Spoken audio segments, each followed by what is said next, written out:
All right, let's do it, everyone. Welcome in. Good evening, everyone. I am so excited and thrilled to be here with three trailblazers who are shaping the future of football in powerful and lasting ways. This is going to be a great conversation. But before we dive in, a quick housekeeping note. I want you guys to know that you can submit your questions at any time using the Q+A button at the bottom of the screen. So that's Q&A. If you have any questions, we'll try to get to them. Please submit them. This is completely interactive, so I'm excited for you guys to be joining us. So just the opening note, the Women in Sports Foundation believes that girls and women belong in every arena of sport, not only on the field, but in coaching, scouting, and leadership roles where decisions are made and culture is shaped. Football holds an enormous influence in our country. So when women are represented in those spaces, the sport loses out on talent, perspective, and the innovation that comes with broader representation. That's why the Scott Pioli and Family Fund for women's football coaches and scouts is so meaningful. Created in partnership with WSF Trustee Scott Pioli, the fund opens doors, supporting professional development and widening the pathway for women to lead on the gridiron. It reflects a belief we hold deeply that investing in women's strengths strengthens the game and builds a more inclusive future. Tonight's conversation is about opportunity, allyship, and about what it takes to break barriers, change systems, and elevate the voices already moving the sport forward. So, with that being said, I am excited to introduce the leaders joining us. For starters, we have Coach Mickey Grace. She is a rising force in college football. Round of applause there. And was recently named Director of Player Development and Pass Rush Specialist at Colorado State University in December 2025. So, congratulations are in order for that new role. Formerly UConn's Director of Player Development and Pass Rush Specialist, she shapes athletes on and off the field. Equal parts strategist, teacher, and champion for her players. She made history as the first woman to coach FBS football in a coaching role and has built her resume one earned opportunity at a time. From helping leading Dartmouth to an Ivy League championship to scouting with the Los Angeles Rams and earning multiple Bill Walsh fellowships. A devoted mother to Aria and McKenna, Mickey draws inspiration from them and embodies why representation matters in sport and leadership. She was a recipient of the Scott Pioli and Family Fund in 2021. Excited to talk to you, Mickey. Hi, thank you so much, Dom. Yes, of course, of course. Again, congratulations on the new role. We're excited to see you working. All right, on to the next. Jennifer King, a true trailblazer. The first Black woman to secure a full-time coaching role in the NFL. She has held positions with the Panthers, the Commanders, and Bears, breaking ground at every stop.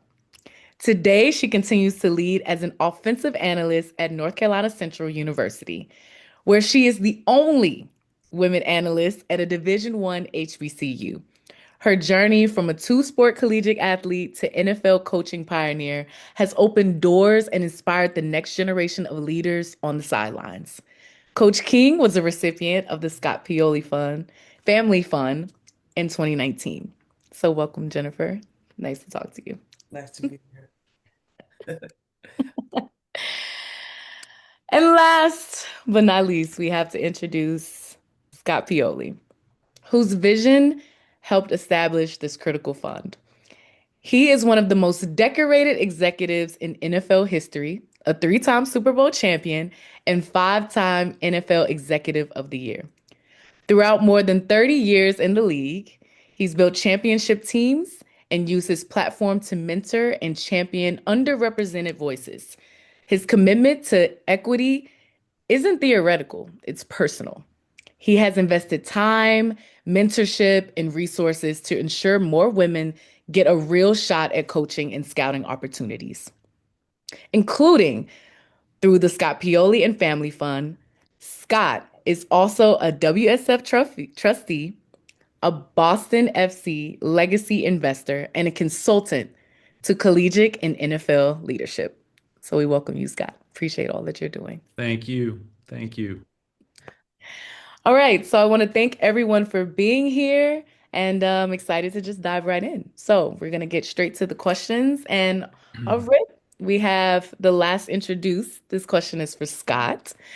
Scott, you have a long history as a decorated executive in football at NFL and collegiate levels.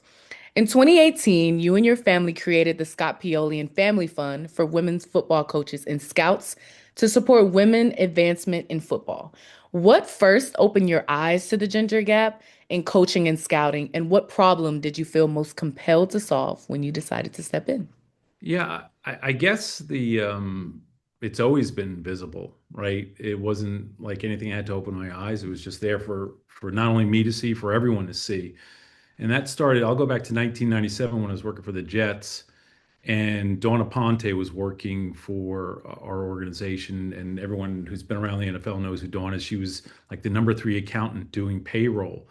And she ended up getting involved with us in the salary cap and salary cap management, and then going on to the Patriots, where one of the most amazing women in football I've ever been around, Nancy Meyer, seeing her do the job that she did, and yet seeing the limitations that and or the ceilings that she had on her, and then working with someone in New England, Katie Douglas, who became, when I went to the Kansas City Chiefs, hired her in 2010 to become the first female director of player development. So it's always been there, but I think, Dom, what compelled not just myself but my family to do this um, goes back to seeing this, not knowing what to do, but then finally jumping into action. And that happened in and around 2016 when I was with the Atlanta Falcons as the assistant general manager. And there's a woman who I became very good friends with, who was our daughter's, way back in our time in Kansas City, was our daughter's fifth grade basketball coach, person by the name of Katie Sowers. And I met Katie, I want to say in 2009 or 10, and she played football, and we stayed in touch. And when I got to the Falcons, one of the jobs that I had was to hire our interns, some in around football operations and scouting, and the Bill Walsh interns. And Katie came in as a summertime intern in scouting. And what we did every year at the Falcons, we would hire one person to be a seasonal intern. And after the performance that Katie made, she was the one that I selected, or we selected, to be our full seasonal intern. And Katie had a full-time job back in Kansas City. She had a car payment, she had a house payment, she had a lot going on, but the internship payment was too low. And my wife and I said, "Hey, why don't we just have Katie come live with us?" And because we'd known her for years from our time in Kansas City, yet, and I think everyone on this call can understand this, sometimes when you have the best intentions and you want to do something like that, it was this moment where we all realized that having Katie come live with us looks different than having a young male coach come live with you. Regardless of what the truth is and what the circumstances are, it looks different. Has it unfortunately gets complicated. Long story short, we ended up Katie couldn't take the job unless she had some help. So my wife and I helped her, paid her rent. But it was this moment that hit us where we understood that there needed to be more financial assistance for young women coaches in football, for scouts, people that are the entry level. So that was what compelled us to do this and create this fund. And thankfully, the Women's Sports Foundation, that was in 2016, and it took us a couple of years to get it all set up and get all the rules in place, even though we kept on doing it. And yeah, so that's the backstory and how and why it was created. Thanks to Katie Sowers and her need. Yeah, and you just being an ally in that situation. I think that it's so hard. to find a good ally at times when you're on the come up and you're trying to figure out, who has your back, who can help out. And allyship is a word that we often hear, but, what does that real allyship to look like to you? And how do you try to live it out through work, expanding upon how you are an ally to even Katie? Yeah, I think first of all, it needs to look and be totally unconditional. No conditions. You need to do it with no strings attached. It needs to be unconditional in every way. And I think what it looks like is being not only an ally, but an advocate and a sponsor. And when you're doing this work, um, someone like me and someone that looks like me, I've got privilege, I've got proximity, I've got a platform. So I think what allyship needs to look like is providing time, treasure, and talent, right? It's not if you can do one of those things, great. If you can do two of those things, better. If you can do all three, immerse yourself, give your time, give your treasure, give your talent, but do it unconditionally. And the conditions that I'm talking about, we all know the conditions, but part of the condition that we also have to do this work in is not looking for personal branding. You know what I mean? Again, when you're doing the work, just do the work and give. I love that. I absolutely love that response. And, the time, the treasure, the talent, and showing action in that way is absolutely transitions us to Jennifer and Mickey's journeys because, they are a product of, to you taking the time and treasuring that and, wanting to boost their careers. And so to start, I just want to ask Jennifer, as the first Black woman to acquire a full-time coaching role in the NFL, you know, now as being the only Black woman analyst currently at a Division One HBCU, what do those milestones mean to you personally? I mean, I always I always say I wish I had a better story for when these things happen, but it was so it's kind of anticlimactic for me. I didn't get into it to be first or to do this or that. I got in because I love football, I love coaching. So to be able to combine those two things, that's why I wanted to be a football coach and had a background in college basketball. Um, and really the Scott Pioli Family Fund allowed me to keep going because it kind of would have been grand opening, grand closing for me probably if I wouldn't have received it, I would have been back to basketball. But it allowed me to keep going and then obviously achieve those milestones that you mentioned. But I got in it for the love of it all, and I didn't get in it to do all those things. I think it's something I'll look back on and be proud of one day. At the moment, I'm still just trying to keep my head down and grind and do a great job, and for the ones coming behind me and the ones that are doing it now as well. Dom, can I interrupt real quick? Like Jennifer talks about, I coached basketball. She won a national championship as a basketball coach. I mean, seriously, come on. I won some games, I was Scott. co I was coaching with the ball. She won a national championship for So crying out loud humble. and left that behind to coach football. So anyway, I You you know, cracked me up. Absolutely so humble. And you're talking about this anticlimactic story. I think it's interesting that you look at it that way because I think that when you're in it and you're living it and you're facing the grind, you don't always feel the magnitude of, how it can affect someone or how it can inspire someone. So I just really want to ask you, when did you fully grasp the magnitude in the moments as they were happening? Did it take time to fully sink in, or do you still feel like you're still trying to grasp? I mean, being the first Black woman to acquire a full-time coaching role in the NFL is incredible. I mean, it really hit me when I was actually driving up to Washington to move into my place with the Commanders. And my phone just started going crazy on the way up, and I'm trying to look at the maps and see where I'm going.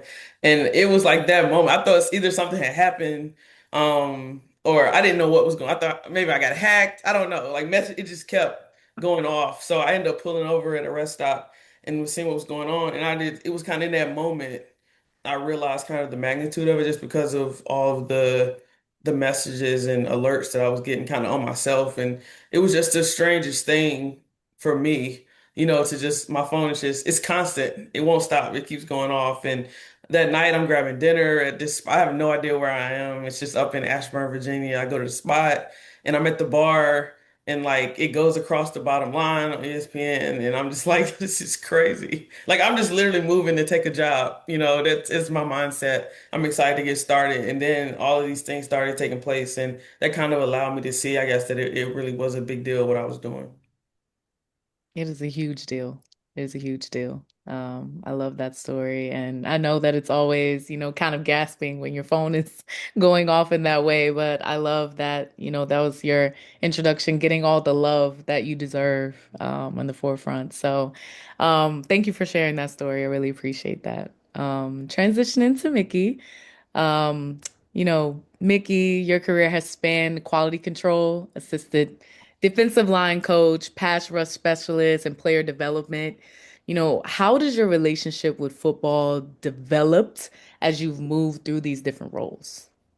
Yeah, I mean, it's wild to think that football developed with me. And the way I grew and the way I matured, football did as well. And so I think, I got into football the way a lot of us get into anything as an adult. You want to fill a hole that you saw. You want to, be who you needed, especially as an adult in your community and, the setting in which you come up in. And so I wanted to be the adult I needed. I wanted to be the coach that I needed. And then you coach people and you realize that that's a terrible take. You realize that like you can't be who you needed because they're Mm. not you. You need to be who they need. And you need to show up not in ways that you needed because you made it through.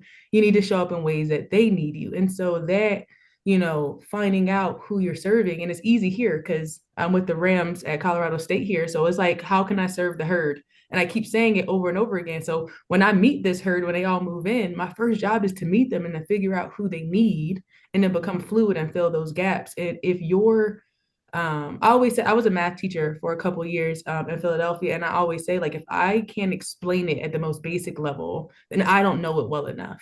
In football, there are so many ways to change this light bulb. There are so many ways to do this game that to be a student of the game is easy, but to be a student of your students, of their lives and their struggles is something that I really developed into, who I am and the kind of coach I am. And I became player development just because I was already doing that for my room. I was already doing that for the D line. I was showing up for them. And then it became the defense. I was showing up for the defense, chasing them around, get off of that, don't sit on there and go to class. And yes, I'll show up. Yes, I'll, get people involved, rallying around, advocating, doing all that naturally. Really, because I can't mind my business, is what some of them will say, to their benefit. And so because I can't mind my business, Coach Mora was genius enough to say, hey, go mind the whole team's business.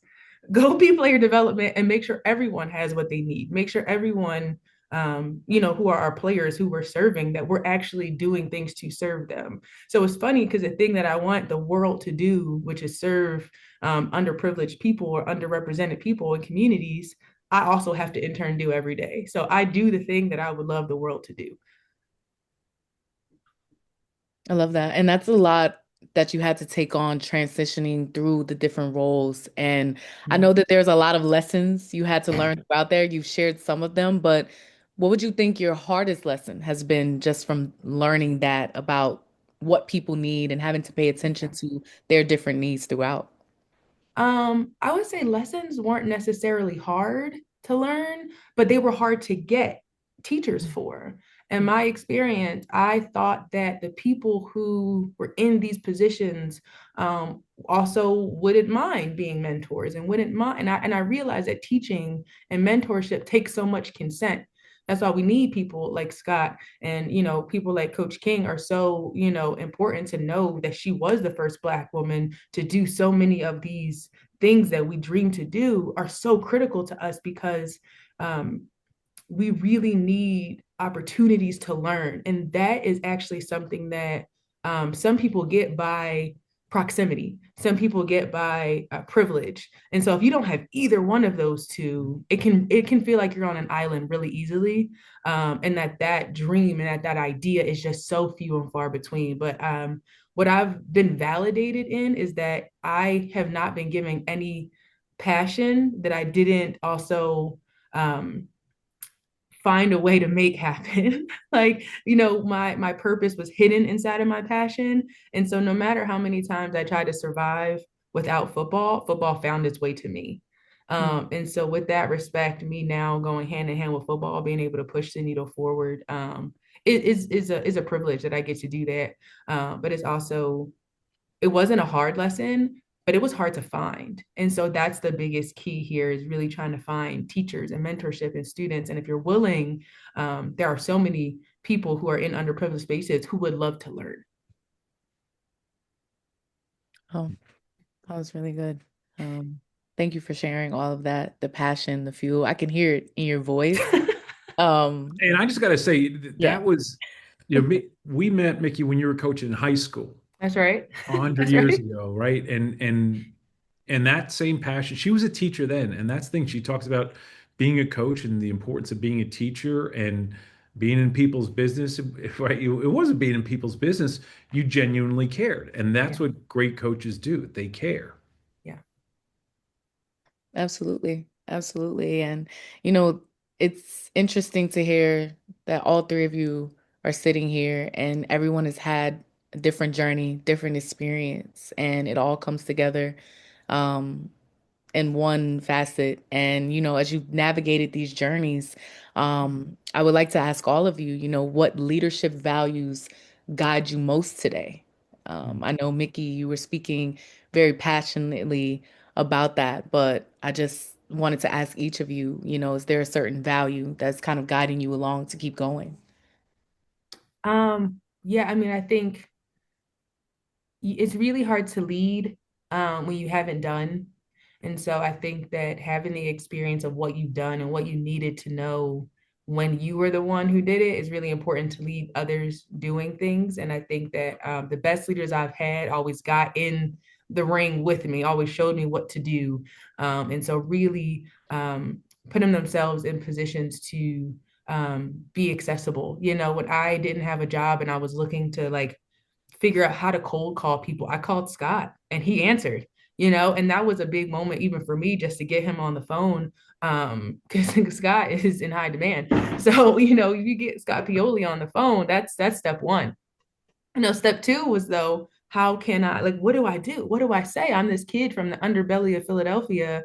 I've only gone to Title IX schools, I only taught at Title IX schools. Like that is the very under budgeted if you don't know what Title IX is. But I didn't have this like formalized plan or this formalized professional way of being and acting. And it seemed like the politics were operating above me. And it wasn't something that I could enter in. And Scott was like, you made that up. You made up this idea that you can't participate in this, and really favor or luck favors the bold, right? And he's just like, talk to these people because they're people. If you need numbers, if you need help, we can figure that part out, but you just need to be you and find you. And so having those accessible teachers, and if you want to be a leader, get in the ring and be accessible and make yourself available. And not just available, because I want to say an open invitation is not an invitation. Call me whenever is not an invitation. Call me the day you get fired is an invitation. Scott says, if you don't know anything to do, you call me. That's an invitation. And so open invitations are an invitation. So if you want to be a leader, make yourself accessible, I think is the best thing that I could say. Hmm. Absolutely. Jennifer, would you like to chime in next? What leadership values really guide you most today? Yeah, I mean, I think I learned early on, coaching, as Mickey talked about earlier, understanding what people need. And I think, leadership style sometimes needs to be a little fluid, especially as a coach, to be able to give people what they need. And it's so funny to me, and my guys laugh all the time because when I was a basketball coach, especially a head coach, like my team needed like they needed me to be the hammer. And I was on them every day, every single day. And then with my guys, I realized when I got to football, they didn't need me to be the hammer because there were plenty of hammers around. They needed me to be the ear or to be there to listen, because they were already getting yelled at and everybody else was already on them from other angles. So, and I think I was able to transition into that, and be that role as well. And they helped build relationships with the guys, which helped me build trust, which helped me be a better coach, and essentially help make them better on the field and off the field. And that's something that I've done everywhere that I've been, is helping people be better on the field, obviously, but also off the field. But you have to know them to be able to do that, understand what they need from you. And they know that I can still be the hammer if I need to be. But I know usually they don't need that from me. So I can adapt and adjust to give them what they need to be able to lead them to make our room the best that we can be. So I think that's been very important on my journey along the way. Every stop of the way, it's a new room, new challenges, and obviously working in college football, sometimes it's more difficult than pro football because these guys are 18, they're 19, they're still figuring it out sometimes themselves. So a little more hammer sometimes than college football, but it's a great group of guys and they want to be great, and it's my job to help them be great. Hmm. Yeah. Yeah, so I want to go back to something Mickey said real quick though too, is when I told her that, and I remember those conversations, I was not being dismissive of her perception of where she was. It was just and it wasn't it was a challenge, but it wasn't a challenge. It was just like trying to give her the confidence and strength, but she had the confidence. It's almost like, she wanted permission. You know what I mean? And the fact it what broke my heart and frustrated me was the fact that she felt like she had to have permission to do that, which goes back to some of the core of all of what we're talking about. So I just want to be clear on that little bit. In terms of the values, it's funny. I was doing this group session today and talking about leadership here at UVA, and they were talking about some of the core values, and to me it always comes back, the primary one is serving and understanding that you're a servant. And I look back, when I was a player, what I had and what were people that served me. I didn't realize they were serving, right? Because you look at the constructs of an organization and the hierarchy, and you feel like when you're the player that that the people above you aren't serving you. But I think what comes into the coaching thing that I realized pretty quickly, and even in this work, is being a servant, right? And I think one of the other values is just having genuine, true gratitude and thankfulness to be in the position to lead, to help, and to be able to serve. And with that, I just think throughout football, I do believe it's a privilege to be in this game. I think it's a privilege to be in any sport, and to be in those circumstances. And I just one of the core values is servant leadership, and just understanding that to whom much is given, it's not much is expected, much is required.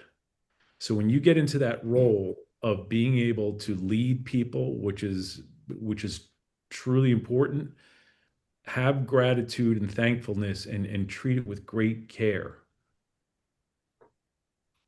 Thank you, everyone, for sharing those values of leadership. And, now I want to kind of get into specifics. This is a question for Jennifer and Mickey. You guys alluded to it already. You've told us how you've been able to make strides in your career, but I just want to ask, how did receiving the Scott Pioli and Family Fund specifically help you take the next step, everything that was offered to you? Oh, you know, I had one internship with the Panthers, and I was a member of the AAF with the Arizona Hot Shots in the AAF, which ended up closing down like mid-season. So I didn't know what I was going to do. Obviously, I was off to a great start of what I wanted to do, but all of a sudden there was a huge obstacle now taking place, and I was able to go back to the Panthers to do another internship, and that took place, but it was coming to an end, and I wasn't sure what I was going to do, and I knew I had basketball in my back pocket to go back to, but I wanted to be a football coach, and that's what I wanted to do. And I got a taste of it, and I didn't want to go back. And I had a great conversation with Scott, and he introduced me to one of the greatest coaches I've worked for, named Buddy Stevens at Mhm. Dartmouth, who was a pioneer, in this business. And a lot of women spent time at Dartmouth, to help us along our journey. And when the idea of the fund was introduced to me, I was ultimately able to join Coach Stevens' staff at Dartmouth because of the fund. It allowed me, as I mentioned earlier, to keep going. I was at a point in my life where I had to make a decision because, we're adults. We're not doing this thing out of college, and we have adult obligations to handle. And the fund allowed me to keep going, to keep chasing this wild dream that I had of being a football coach. And obviously, we're thankful for all of our stops along the way. But Dartmouth was so influential to me as a coach, as a person, in Little Hanover, New Hampshire. It was a great year there, and actually saw some of the guys from that staff yesterday, kind of randomly, and we got to talk and catch up and chat. But it was just a special year for me, and obviously because of the family fun, I was able to do that. Yeah, no, mine was similar. For the first time in my entire career, because of the Scott Pioli and Family Fund, I was able to accept a football job and also not have a side hustle or not have a main job, and football was my side hustle. Like throughout my entire career, um, it's funny because I found football everywhere in every level. I coached high school football, but well before I became a teacher. I stumbled inside of a classroom. I still don't know how they let me in, to be quite honest. But I was a football coach. That's what I did, and so I coached high school football. I trained NFL players throughout the summer before they returned to camp.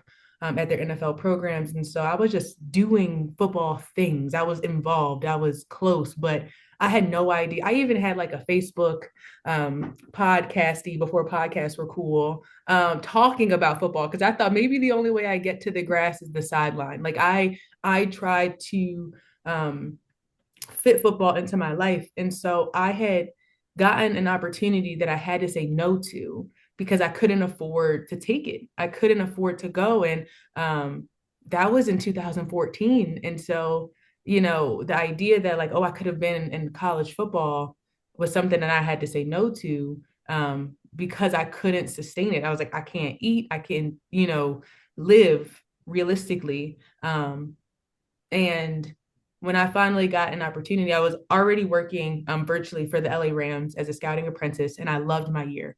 And Dartmouth has the Shula family connection from Dartmouth to LA, and so I was in Philly working virtually for LA. And after the year, the late great Buddy Stevens calls the GM Les Snead and says, "Tell me about Mickey Grace."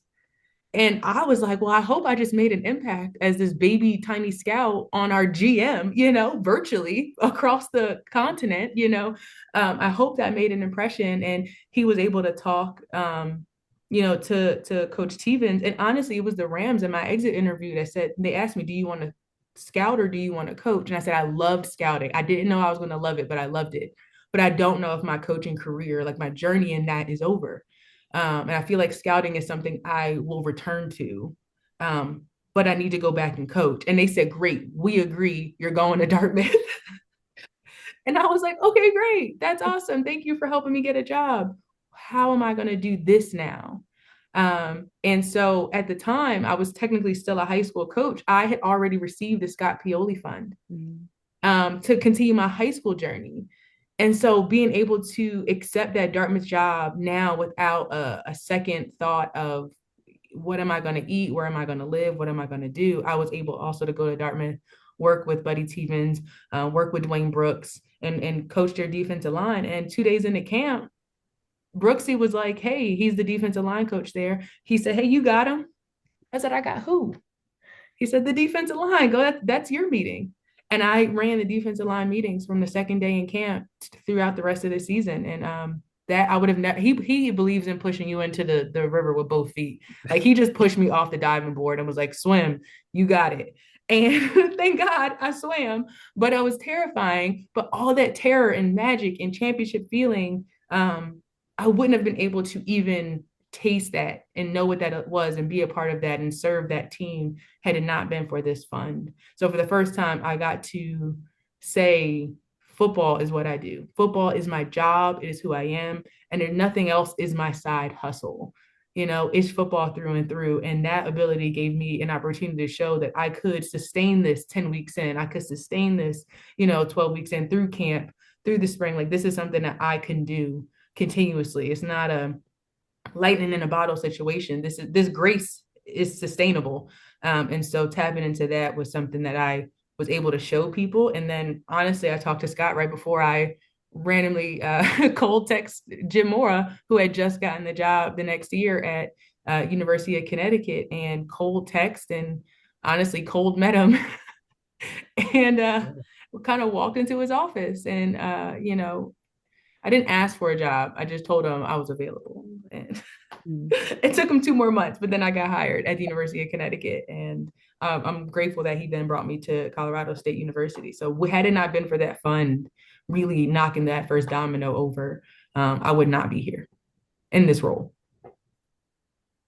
Incredible. And if you're working in sports, sustainability is so important. So it's really cool to hear you share how specifically it impacted you in that way where you didn't have to have a side hustle. You felt comfortable to be able to pursue your dreams. So I just wanted to direct this to, Jennifer, was there a specific moment that you remember when the grant made a meaningful difference, specifically throughout your career? I mean, just to be able to go. I mean, it literally kept it going. Like, it was, the football dreams were probably over. It was coming to an end. It was great that year and a half that it lasted. But obviously being able to continue on, I was still working in football when Coach Rivera got his head coaching job with the Commanders, and he asked me where I was and what I was doing, and we kept in touch. And it was because of that I was still in football, still working, still grinding. So he saw me progressing as a coach, and someone that he wanted to bring to the Commanders with him. So, like, it's literally, I'm not trying to be dramatic, but it's like I owe a lot, almost everything in football to the fund, because it allowed me to keep going. I mean, like, who knows? I would be on some sideline right now in basketball, probably, if it wasn't for that. So, just super Winning thankful for it. natties. Winning national championships, but it's okay. But yeah, it just allowed me to continue on and meet great people, like the guys at Dartmouth and then Washington, and everywhere else I've been along the way. But it helped all of that happen, and that's awesome. Yeah, I just want to comment on that too, Yeah. because what it took, Coach Stevens, God rest his soul, both Jennifer and Mickey started, got those jobs at Dartmouth when they got the grants, because Coach Stevens only had so much money. And, but there was I don't want to say an agreement, but maybe an agreement that Coach Stevens and I had, that we weren't learned through Jennifer's time, because we had to put some things on hold. But then we lined it up perfectly with Mickey, where Mickey got the grant before she went to Dartmouth. And but there were people that, that there needs to be, it needs to be a village. And Coach Stevens was always so thoughtful and helped a lot of people. And I'll tell you a really cool moment too. I have to mention this. Mickey, you talked about winning the Ivy League. That when you guys clinched it, I don't know if you remember, but I was at that game with my daughter and wife. You guys are playing at Brown, right? Mm-hmm. And Yes, it sir. was so cool because you were on the Dartmouth staff, and the year that Jennifer was received the grant, Heather Marini also received a grant, and she was at Brown. So it was just Yeah. it was a cool moment too, to be up at the game where you guys clinched the Ivy League championship, and there were two of the coaches, and I remember like feeling emotional seeing you guys, before the game chatting it up, and it was pretty cool, pretty cool. That was also the first time that I went against another Scott Pioli and Family Fund recipient. The second time was at Army versus Yeah, Becca Perez. yeah, from San Jose State, right? Yes, she was at Yeah. Army and then she went And back now, to San Jose State. But yeah. that year she was at Army, UConn played Army. And so that, I'm 1-1 against other other family football, fund recipients. That's cool. Everyone is talking about, how passionate and how rewarding it feels to be able to help these professional and student athletes grow on and off the field. So I just wanted to ask Scott first, what is the most rewarding feeling that you have about helping professionals, helping student athletes grow in all facets of life? Honestly, it's the simple stuff. It's just hearing a thanks, or or in private, getting a thanks or a call or a text. Getting a call from Mickey or Jennifer or Katie Sowers or Hannah, or any of the people that were Hannah Burnett, people who are a part of that.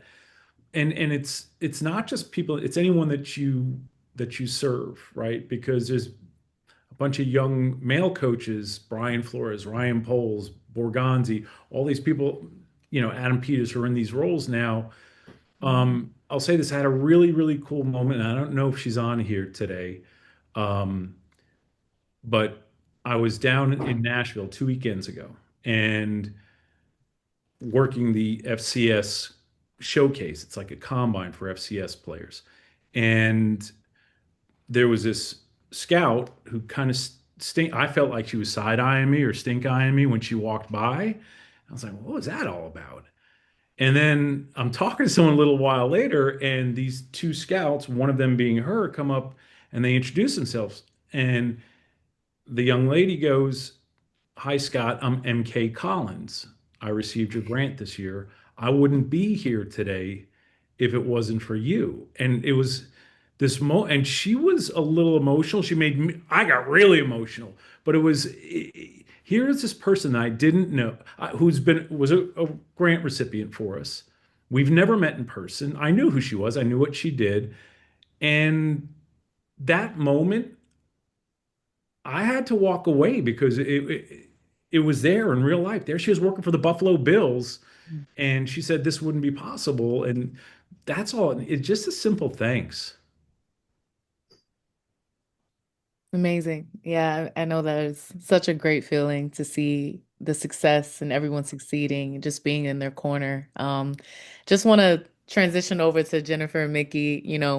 I kind of want to ask you, how have players and colleagues responded to having women on the coaching staff? We talk about the rewarding Mm. feeling you guys have shared about learning how to adapt and evolve and learning how to teach different players and giving them what they need. But how have players and colleagues responded to having a woman on the coaching staff? And, how has that response evolved over time now that you've been doing this for years? Jennifer, if you want to go first. Um, man, I mean, it's been fantastic. I mean, I know my journey is not everyone's journey, but I learned almost immediately if you can help the players be better, that's all they care about. And they was like, "Oh, you play football? Let me see highlights." And then I showed them. I was like, "Oh yeah, you was pretty good." And then, I mean, they don't. Can you help them be better? That's at the end of the day, that's what they want. And then you build from there. But the guys I've worked with have been awesome as well. They've been very helpful.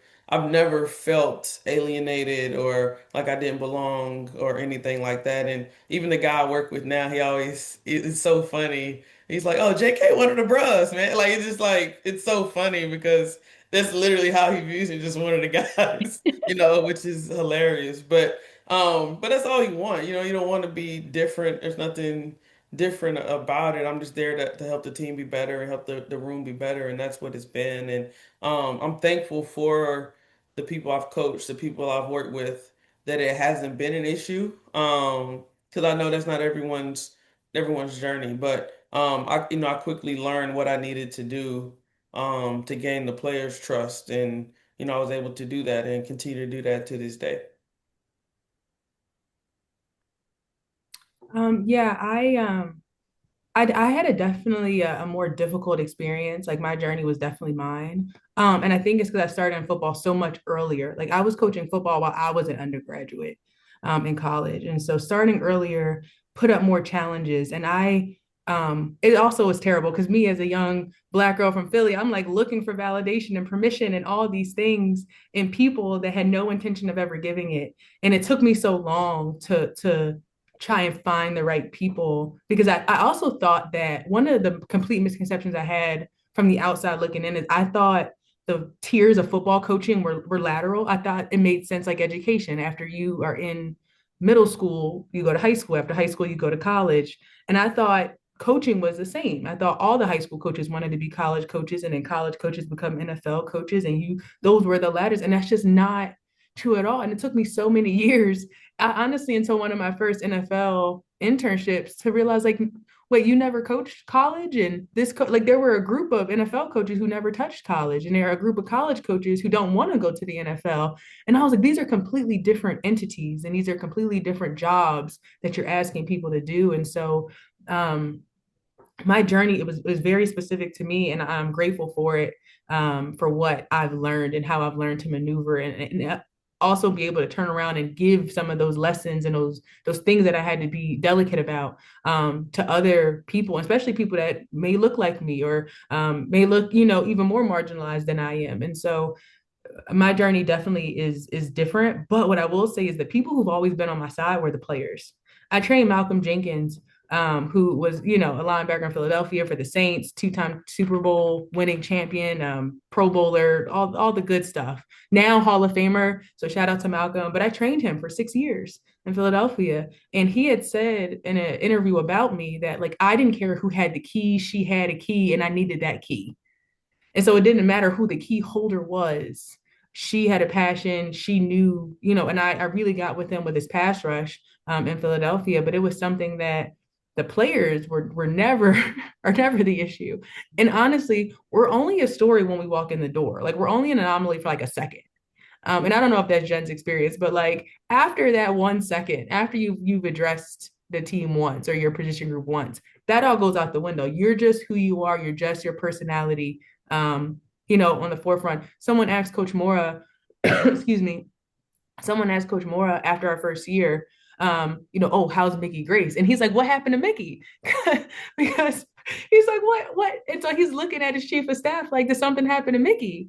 And they're like, no, first woman coaching FBS, you just did a whole season with her. And he's like, oh, Mick's fine. Like, because I was not a story, he went straight to who I was. And so that was such a validating moment for me, that this whole, like, women in football is not a real thing. This whole, like, idea of that it's being pushed by some grander design, or that we're not just people with a dream who love a sport. Like, we are people who have had football in our lives our whole, I've known the name Jim Moore my entire life. Now, it was his dad that I knew, and then I knew him, but like, it's a name I've said my entire life.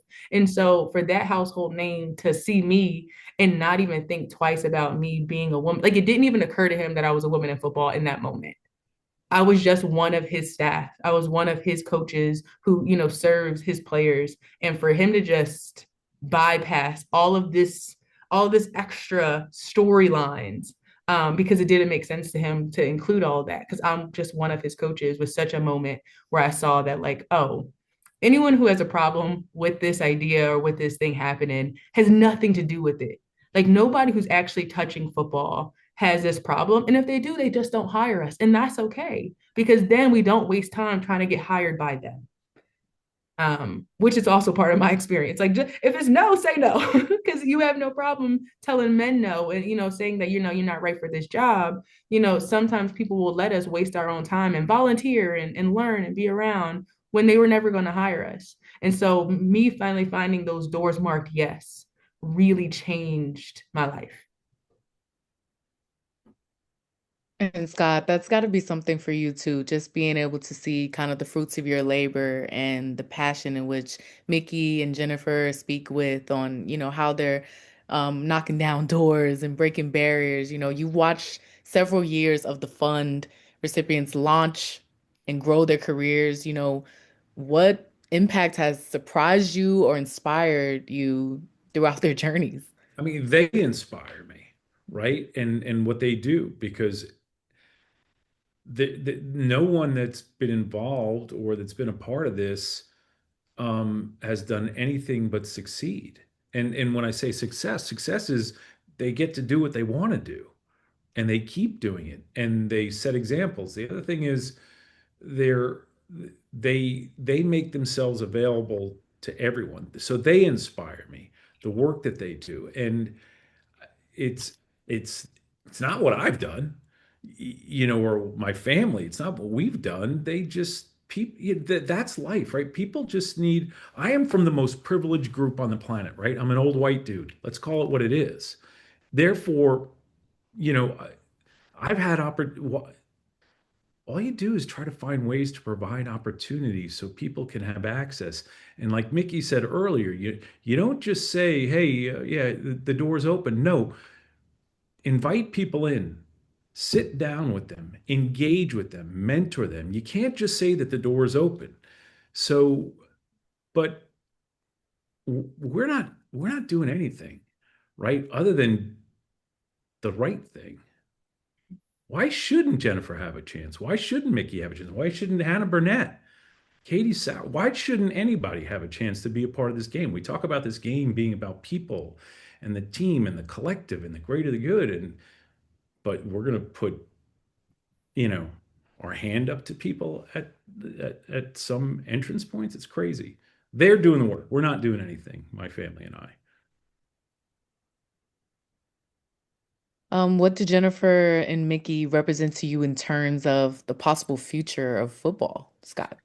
They validate everything that again, not just what I believe in, but what any of us that know what's right believe in. They are validation in every way because again, aside from being really good football people, they're remarkable people, period, that give back, they care, yeah. I'm going to stop talking there because I'll get too emotional. Oh, well, now I'm going to ask in turn to Jennifer and Vicky, what does Scott's allyship mean for the future of football? So we might see some tears. There's no crying in Or football. Jennifer, you want to go first? I mean, I think because um it allowed us to keep going. It allowed us to excel and get a job and then another job to really just be an example for what's possible. Obviously I'm forever thankful, but it allows people to see us, and that's one of those things for me, it's just be the representation that I didn't have. Because we know that seeing it is so important. I remember growing up seeing certain athletes growing up that allowed me to open my eyes and to dream. Didn't see anybody like me coaching football, so that was never even a thought in my mind. But now that I'm in this position, I think I take that more seriously than being like a first. It's just making sure I'm doing a great job to keep going. Like I've been on two staffs that have gotten fired, and that's part of the business. But then I was able to get rehired, which is important. Looking to be rehired again, which is important. But that allowed me to do that and just to be an inspiration to someone maybe in college or a little girl, or anybody that wants to be in this business, just to be an example for them. Yeah, I think what Scott and his allyship means to me is like allyship is such a word that like, what does it mean? Are you an like people think, oh, I'm an ally in my heart because I'm not preventing people or there's a group of people, they don't have no problem with me, so I'm an ally. And it's so easy to claim allyship when you're also not brought to the table, when you're not a decision maker, when you're not, or haven't put yourself in a position to go out your way for someone more marginalized than you. And I think that his allyship is also, it's very specific too, because Scott is not like me and Jen are not, we're not corporate plants, right? Like they didn't come and find two women who, and Lori Locust, like, right? Like we're not people who like had a certain look or had a certain this or had a certain personality because me and Jen are nothing alike. That's my big sister, but we are nothing alike, right? Like she is the cool, the calm, like she is so cool. I am fire and that's ice, like that's my dog. But like we're not, we weren't handpicked out of a group of random people and taught to do this thing. Like this is something that we, in our lives found. These are passions that were put in our heart maybe before, we were put on this earth. And so Scott finding people who were already doing this thing. I didn't come to Scott and say, hey, I think football is cool. I'm a fan and I think I want to get involved or coach. I was coaching football. I was coaching football where I was. I wasn't asking and waiting. I was asking and waiting, but while I was asking and waiting, I was also coaching football wherever I was, whatever city I lived in. I was coaching for the women's league. I had the women who played in the spring, in the WFA, and I had my high school players who played in the fall. I had my NFL players in the summertime and sometime the wintertime if their season didn't go how they wanted it to go. So I was coaching football all year long, finding the grass, finding an indoor field all the time. And so Scott validating the experience that I was already fighting for. Like he didn't insert me into something. And so that allyship of, okay, I'm going to give you an ability to sustain this. And hopefully now, really push me forward. Like Scott has never, told me like, hey, I'm going to try and go get you a job over here and something that I had no connection to, or much less something I didn't deserve. I'm not saying he didn't advocate for me because I don't know what he talked about behind closed doors. And obviously he had a conversation about Buddy that I didn't know existed either, but it was a product of my work is what I'm getting at. It wasn't a product of, this idea that they thought was cool. It was people who were already doing the work wherever they were. And how can we ensure that these marginalized communities can have an opportunity to sustain? And Scott, wants to, he's so humble and he act like this is such a small thing. And it's like small things make big things. Mountains are started from molehills. So it's really important that like this domino that like Scott does may have been small in our journey, it was still first. Like I want to be very clear about that. It was still the first thing that knocked over all these things. And I pray my dominoes get bigger. But still, it's Scott's domino that started this whole thing for me on such a way that allowed me to lock in. Jennifer said it gave her opportunity to go.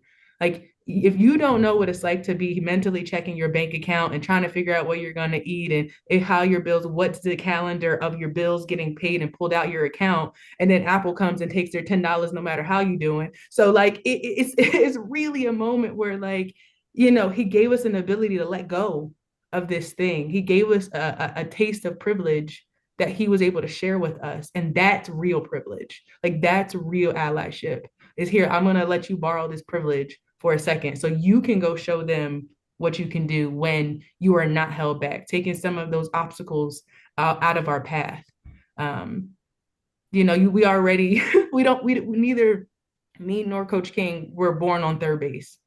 We weren't. Like we were at bat like everyone else. And so this opportunity really gave us an opportunity to hit this curveball. And really, we're still running around. So hey, if we keep running, we're good. I love the baseball references. Right. Shout out to the baseball coaches, man. That's strong. Oh, right. A lot of mic drop moments in there. I don't even know how to follow up with that, but you said many bars, especially Apple taking the money out the account. Like you don't really know pain until that's your last $10. But I really appreciate each and every one of you for sharing your stories. I definitely want to take a moment to just do some in on a fun note, quick rapid fire questions. And I just want to ask you guys, quickly, what are some of your thoughts? Also, want to remind everyone, all the participants, that we will be answering your questions. So continue to drop in the Q&A their questions. We're going to answer those questions on social media. Each person is going to answer them individually. So really looking forward to those. Please drop those on the Q&A. So are y'all ready for rapid fire? All right, let's get it. So the first thing that comes to mind, that's how the rapid fire goes, y'all know. So favorite football moment so far. Mickey, go, hit me with it. It was winning the Ivy League championship for sure. There was a moment where we were on the field because we also had to wait for another team to lose. So we, another team in Ivy to lose to make sure we were the champions. And so there was a moment where somewhere in the third, we found out that the other team lost. And like, we didn't want to say anything, but also our players are Ivy League players. They figured it out. I think someone's parent honestly told them, but that's neither here nor there. I love my parents. But we found out that that team lost, and so we won that moment on a field goal. Like it's just one of the greatest moments in football. And we won the championship. And it was my first championship I had ever won, other than like a high school divisional kind of thing. And so I got my first championship ring that says my name. That's not someone else's, and I was able to, come home with that with my dad. And show him that ring that has his last name on it. Because there's no boys in my family. And so showing him these things that he just never considered. Not saying he never told me I couldn't do anything, but to show him that like, the this moment was so validating for him and I. Jennifer, favorite football moment so far? Still building on that. Yeah, I think it was winning the NFC East, my first year in Washington. Just 'cause it's always so special to win divisions and go to the playoff and play playoff football. And obviously in your first year, you win it and you think this might be normal, and I'm still trying to get back. I haven't been back since. So that's why it's definitely been the most special moment for me. Scott, what's your favorite football Yeah. moment so far? By far, my high school championship. All right. Yeah, I mean, going to the Super Bowls and winning the Super Bowls was really Wow. cool, but my high school championship, because to me it was very pure. It was all these people I had grown up with. It was our community won the championship, and coming from kind of a small town, it still the coolest football moment I ever had. All right. Scott, you start us off. A woman in sports who inspires you. Billie Jean King. I mean, so many things. It's so funny. Some of the things that Mickey and Jennifer said in this conversation, like you have to see it to be it. I mean, that's Billie Jean. Well, I mean, there's other athletes that inspire me, but she's one of my true lifelong heroes since I'm a little boy. I don't mean to make her sound older than, but cut that part out. Oh gosh. Jennifer, woman in sports who inspires you. Yeah, not to make anyone else feel old, but Dawn Staley, I Mm. remember watching her when I was like a little kid. She was a point guard for the Charlotte Sting, and to be able to go to games and watch her play when I was a kid was crazy. Being a hooper growing up, it just inspired me and showed me that, I could be on a bigger stage. I'm here at UVA. She is legendary here. She should Legendary. be. Legendary. I'm from Philly, so I'm a big Dawn Oh, Staley fan. you gonna drop Don in there too? You gonna drop Don in there too? I literally just had a baby 6 months ago, and each month I've been doing, which just happened, a women's jersey, and everyone was asking me who's going to be five. Is it going to be Paige Beckers? Is it going to be Angel Reese? And I was like, do you know me at all? And my baby wore a Philadelphia Rage Dawn Staley jersey, and that was my five. So I just also I grew up playing tennis, so Billie Jean and Dawn are like they're on my Mount Rushmore. Another person on my Mount Rushmore is Serena Williams, who is the Mm. greatest athlete of my generation by far. Like she beats everybody. She literally like her she still holds the records for like the most singles games won, like 365. She's won 850 games and lost 150. So and like to win a game, you have to win so many individual points. Like and it's unreal. So 23 Grand Slams is like she is it. She's everything. Also, she's a little sister like me. So I love that. All right. Well, we got a few rapper bowl. Okay, real quick, real quick. One answer. Super Bowl predictions. Scott. I don't do predictions. Come on. Mickey. the Eagles are out. I don't care. Ah! Yeah, they went out bad. I'm sorry. Hey now. I'm recovering. Okay, my bad. I didn't mean to Be drop. nice I to mean, I'm me. not going to say the Patriots in front of everyone, but Scott, I'm surprised we still let you come. Yeah, I was about to say. Okay, Jennifer, do you have one? I don't. Just want to see a great game. It's different when you're No. in it. It's different when you're in it from I this feel that. lens. I feel You that. end up really liking programs. Like I You love just this want a good person's game. defense You just and want a good game. I yeah, understand that. I understand that. let All the boys right. play. I'm All there for right. the commercials. Oh, me too. Me too. I love it. All No. right. So, Unfortunately, this was a really, really great conversation with each of you. Thank y'all so much again. Just gonna have to wrap it up here. We're a little bit over time, so thank you everyone for staying with us. Thank you to Scott, Jennifer, Mickey for your leadership, your honesty, and your belief in what's possible. More success to come. I'm excited to hear all about it. As we wrapped up, I want to remind you that applications for the Scott Pioli and Family Fund officially open tomorrow, January 14th. So if you would like more information, please reach out to Morgan Powell via her email in the chat. And if you're interested in supporting the fund, you are welcome to make a philanthropic gift via the link in the chat. Or reach out to Lisa Tor Winklefoos via her email in the chat as well. I thank you to everyone here for supporting the Pioli Fund and investing in the next generation of women who are changing the game. I'm Dominiqué Patrick. We got Scott, we got Mickey, and we got Jennifer. Really appreciate you guys for taking the time. Thank you. Thank you. Thank you. And Thanks for thank you for having us. everyone for setting up and making this possible. Appreciate all the participants as well. Thank you.